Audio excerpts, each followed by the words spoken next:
আজকে আমরা ইন্ডিপেন্ডেন্ট ইউনিভার্সিটিতে আসা বিগত সালে কিছু কোশ্চেন নিয়ে আমরা অ্যানালাইসিস করব। তাই দেরি না করে আজকে আমরা ক্লাসটা শুরু করে দিই। প্রথমে আমাদের এখানে দেখতে পাচ্ছি আমরা ফিজিক্সের কিছু কোশ্চেন। আসেন প্রথম কোশ্চেনটা আমরা সলভ করি।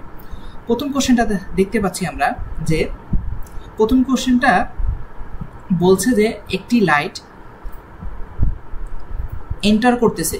কোথায় এন্টার করতেছে? এন্টার করতেছে হচ্ছে হায়ার রিফ্রেক্টিভ ইন্ডেক্সে। কোথায় থেকে এন্টার করতেছে? মিডিয়াম লোয়ার ইনফ্র্যাক্টিভ ইন্ডেক্সে। এই কথাটা মানে কি? ধরেন আমি একটা এক্সাম্পল দিয়ে এখানে বুঝাই। ধরেন আলো, এটা হচ্ছে আপনার পানি আর এটা হচ্ছে কাঁচ। এটা হচ্ছে কাঁচ। এখন পানির প্রতিসরণাঙ্ক বেশি নাকি কাঁচের প্রতিসরণাঙ্ক বেশি? অবশ্যই কাঁচের প্রতিসরণাঙ্কটা বেশি। প্রতিসরণাঙ্ক এটা হবে বেশি। তা এটা বেশি হওয়ার কারণে এটাকে আমি বলতে পারি higher refractive index. Higher refractive index. আর পানির প্রতিসরণাঙ্ক কম হওয়ার কারণে বলতে পারবো কি এটা হচ্ছে লোয়ার রিফ্রেক্টিভ ইন্ডেক্স। আচ্ছা, তাহলে আপনারা বুঝে গেলেন যে প্রতিসরণাঙ্ক ইংলিশ হচ্ছে রিফ্রেক্টিভ ইন্ডেক্স। এখন যখন পানি থেকে কাঁচে আলো আসতেছে, ধরেন এখান থেকে পানি থেকে কাঁচে যখন আলো আসতেছে, তাহলে বলতে পারি লোয়ার রিফ্রেক্টিভ ইন্ডেক্স থেকে হায়ার রিফ্রেক্টিভ ইন্ডেক্সে আলো প্রবেশ করছে। ক্লিয়ার? আচ্ছা, এরপরের পয়েন্ট খেয়াল করে দেখেন, পানিতে আলোর বেগ বেশি হবে নাকি কাঁচে আলোর বেগ বেশি হবে? পানিতে আলোর বেগ বেশি হবে। কেন? খুব সিম্পল। ধরেন আমি আরেকটা পেজ নিই। এখানে আপনাদের বলতেছি আপনি একটা রাস্তা দিয়ে দৌড়াচ্ছেন। এখন রাস্তার মধ্যে বাধা ধরেন কম। আপনার বেগ কিরকম হবে? কম হবে না বেশি হবে? যেহেতু বাধা কম, তার মানে আপনার বেগটা বেশি হবে। এখন আমি করলাম কি, বাধাগুলো আরো বেশি দিলাম।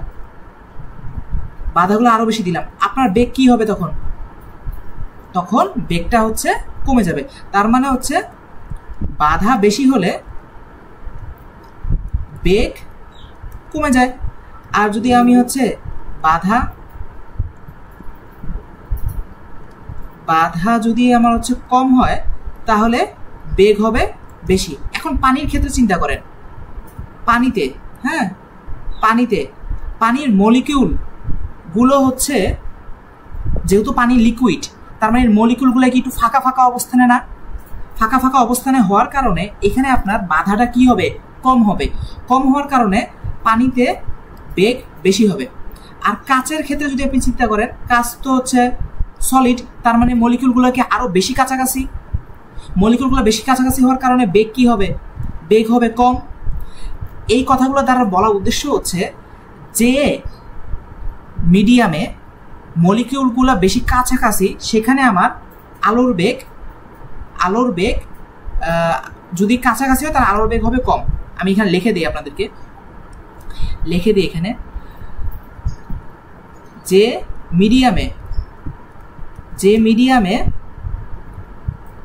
মিডিয়ামের মলিকিউল বেশি, বা এটাকে অপরভাবে বলা যায় ঘনত্ব বেশি। যে মিডিয়ামের ঘনত্ব বেশি, সেখানে মলিকিউল বেশি হলে কি হবে? আলোর বেগ কম হবে। ওকে, এক কথা যদি বোঝাতে হয় তাহলে এইভাবে দিলাম, ঘনত্ব বেশি, আলোর বেগ কম। ঘনত্ব কম, আলোর বেগ বেশি। এখন চিন্তা করেন, এইখানে যে কেসটা আসলাম, পানির ঘনত্ব কি? কম। তাহলে এইখানে আলোর বেগ কি হবে? বেশি হবে। আর কাঁচের ঘনত্ব বেশি, তাহলে এখানে আলোর বেগ কম হবে। এখন এখানে দেখেন কি বলতেছে। এখানে বলতেছে যে এই যে লোয়ার রিফ্র্যাক্টিভ ইন্ডেক্স থেকে হায়ার রিফ্র্যাক্টিভ ইন্ডেক্সে হচ্ছে আলো প্রবেশ করছে, তার মানে সেম ঘটনা যে পানি থেকে কাচের মধ্যে আলো প্রবেশ করছে। তাহলে পানি থেকে যদি কাচের মধ্যে আলো প্রবেশ করে, পানি থেকে যদি আলো কাচের মধ্যে প্রবেশ করে তাহলে এর বেগ কমে যায়। আচ্ছা, আপনারা সূত্র জানেন V equal to F lambda, right? V equal to F lambda. এখন আপনি জানেন যে আপনার আলো যেখানে প্রবেশ করছে সেখানে বেগের মানটা কমে গেছে, তাহলে ল্যামডার মানটা কি হবে? কমে যাওয়ার কথা না, কারণ ভি এর সাথে ল্যামডার সম্পর্ক কি সমানুপাতিক না? এখন বলতে পারেন যে এখানে এফ এর কি হবে? এফ হচ্ছে কনস্ট্যান্ট, ফ্রিকোয়েন্সি এখানে কনস্ট্যান্ট। তাহলে আপনাকে যেটা বললাম যে আলো পানি থেকে কাছে যাচ্ছে, তাহলে সেই ক্ষেত্রে কি হচ্ছে? বেগ কমতেছে। এখন বেগ যদি কমে তাহলে সেই ক্ষেত্রে কি হবে? এখানে আমার যে ল্যামডার ভ্যালু, সেই ল্যামডার ভ্যালুটা কমে যাবে। তা এই প্রশ্নটা এখানে বলছে যে তাহলে ওয়েভ লেংথ কি হবে? এখানে দেখেন ওয়েভ লেংথটা কি হবে? ওয়েভ লেংথটা হবে কি? কমে যাচ্ছে। এই যে অ্যান্সার হবে এটা, ওয়েভ লেংথ কমে যাচ্ছে। পরবর্তী কোশ্চেনটা হচ্ছে কি বলতেছে? পরবর্তী কোশ্চেনে বলছে যে আপনার দুইটা রেজিস্টর আছে, তারা কি হিসাবে আছে? তারা প্যারালালি আছে এবং প্রত্যেকটার মান কত? আর। প্রত্যেকটার মান আর। এখন বলছে যে এই ইকুইভ্যালেন্ট রেজিস্ট্যান্সের মানটা কত হবে? আপনারা জানেন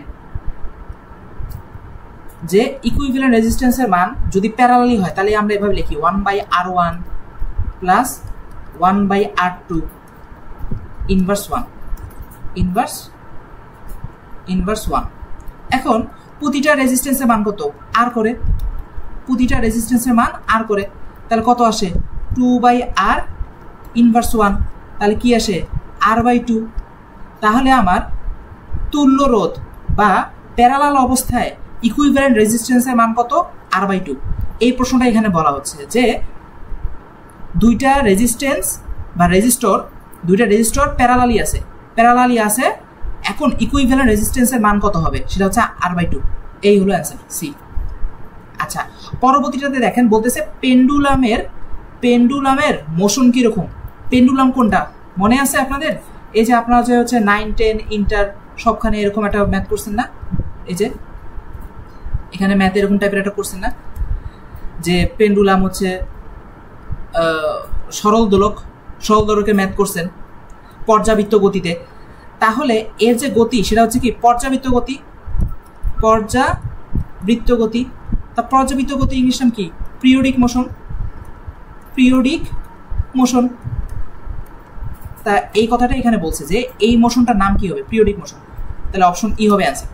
তার পরবর্তীতে দেখেন বলতেছে একজন লোক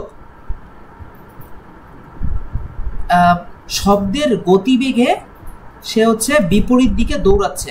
হ্যাঁ, কোথায় থেকে? ধরেন একটা প্রশ্নটা ছিল এরকম, ধরেন এখানে একটা সাউন্ড, এটা একটা সোর্স আছে। সোর্স কিসের সোর্স? সাউন্ডের সোর্স। হ্যাঁ, সাউন্ডের সোর্স। এখান থেকে কি হচ্ছে? সাউন্ড আসতেছে। এখন আপনি এখান থেকে করলেন কি? এখান থেকে আপনি এই পাশে দৌড় দিলেন। কত বেগে? সাউন্ডের বেগে আপনি হচ্ছে দৌড় দিচ্ছেন। এখন এই সাউন্ডের যে হচ্ছে তরঙ্গ দৈর্ঘ্য না বলে এভাবে আপনাদেরকে বলি। হ্যাঁ, এই যে আপনি যে সাউন্ডের বেগে যে এই পাশে দৌড়াচ্ছেন, সাউন্ডকে আপনাকে কোনোদিন ধরতে পারবে? আপনি যে এই পাশে সাউন্ডের বেগে দৌড়াচ্ছেন, এই সাউন্ডকে আপনাকে কোনোদিন রিচ করতে পারবে? হ্যাঁ, তখনই মাত্র রিচ করতে পারতো যদি আপনার এখানে সাউন্ডের যে ভেলোসিটিটা, এটা যদি আপনি যে ব্যক্তিটা তার বেগের থেকে বেশি হতো। কিন্তু আপনি তো নিজেই সাউন্ডের বেগে সমান পরিমাণ ভেলোসিটি নিয়ে দৌড়াচ্ছেন, তাহলে তো সাউন্ড কখনোই আপনাকে রিচ করতে পারবে না, কারণ ও তো আপনার পিছনে না। তাহলে এটা অ্যান্সার কি? আপনি কখনোই ওই যে এই শব্দটাকে কখনোই শুনতে পারবেন না। এই প্রশ্নটা এখানে বলা হয়েছে। আপনি যদি প্রশ্নটা পড়েন তাহলে দেখতে পারবেন। ওকে, দেন এখানে একটু দেখেন এরপর কি পরবর্তীটা যদি আমি প্রশ্নটা আপনাদের দেখাই।